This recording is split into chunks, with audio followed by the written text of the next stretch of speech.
Hello students, हम फिर उपस्थित हैं अपनी नई वीडियो के साथ। ये video 9th class student subject science के लिए है। आपको पता है चैप्टर नंबर हमारा ये 3 चल रहा है, परमाणु तथा अणु।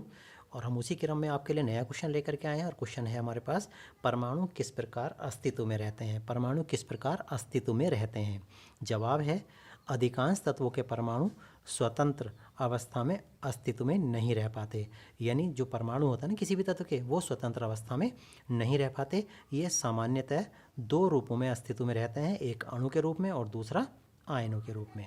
क्लियर होगी बात। यानी ये स्वतंत्र अवस्था में नहीं रह पाते। रहते हैं तो किस रूप में रहते हैं, या तो अणु के रूप में रहते हैं या फिर आयन के रूप में रहते हैं।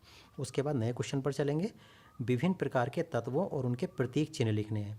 दरअसल हमारे यहाँ क्या है, बहुत सारे तत्व हैं, जो रासायनिक तत्व हैं, उनके नाम बताने हैं और उनके प्रतीक चिन्ह बताने हैं। ठीक है, तो हमने इनको सारणीबद्ध कर लिया।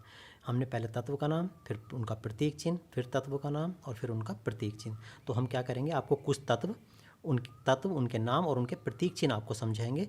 और ये आपको पता होना चाहिए। अगली क्लास में अगर आपको केमिस्ट्री में अच्छे अंक लाने हैं तो निश्चित रूप से ये पता होना चाहिए कि कौन कौन से तत्व हमारे यहाँ हैं और उनके प्रतीक चिन्ह क्या क्या है। तो बात करते हैं सबसे पहले एल्युमिनियम की। तो एल्युमिनियम को जो प्रदर्शित करते हैं या उसका जो प्रतीक चिन्ह होता है वो Al होता है। आर्गन का जो प्रतीक चिन्ह होता है वो Ar होता है। बेरियम का जो प्रतीक चिन्ह होता है वो Va होता है। बोरान का जो प्रतीक चिन्ह होता है वो V होता है। ब्रोमीन का जो प्रतीक चिन्ह होता है वो Br होता है। कैल्शियम का जो प्रतीक चिन्ह होता है वो Ca होता है।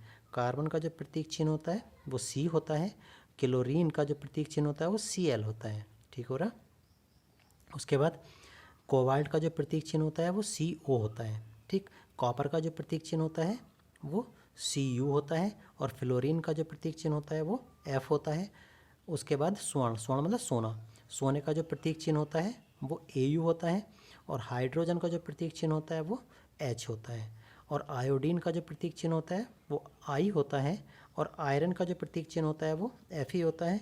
उसके बाद शीशा, जिसको लेड भी बोला जाता है, उसका प्रतीक चिन्ह जो होता है वो Pb होता है। और उसके बाद मैग्नीशियम का जो होता है वो Mg होता है प्रतीक चिन्ह। ठीक हो गया। अब इसी क्रम में और भी हैं जिनको बताएंगे। तो ये है हमारे पास, और ये नियोन है। नियोन का जो होता है वो Ne होता है। नाइट्रोजन का जो होता है वो N होता है। ऑक्सीजन का जो होता है वो O होता है। पोटेशियम का प्रतीक चिन्ह K होता है। सिलिकॉन का प्रतीक चिन्ह Si होता है। चांदी का प्रतीक चिन्ह Ag होता है, Ag। और चांदी को सिल्वर भी बोलते हैं। सोडियम का प्रतीक चिन्ह Na होता है। सल्फर का प्रतीक चिन्ह S होता है। यूरेनियम का प्रतीक चिन्ह U होता है।